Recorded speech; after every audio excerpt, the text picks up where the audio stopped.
Welcome to our guide on how to add a moment from posts on Twitter using your PC. Let's get started.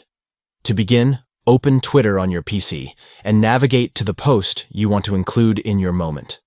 Next, locate the drop-down menu on the post and select Add to New Moment from the options provided. Now, it's time to customize your moment.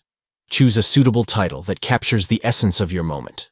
Craft a brief description to provide context, and if desired, select a cover photo that represents your moment effectively. Once you have finalized the title, description, and cover photo, click on the Publish button to make your moment live on Twitter for your followers to view and engage with. By following these simple steps, you can easily curate and share meaningful moments from your posts on Twitter directly from your PC. That's it. You've successfully learned how to add a moment from posts on Twitter using your PC. Start creating engaging and interactive moments to enhance your Twitter experience. Thank you for watching.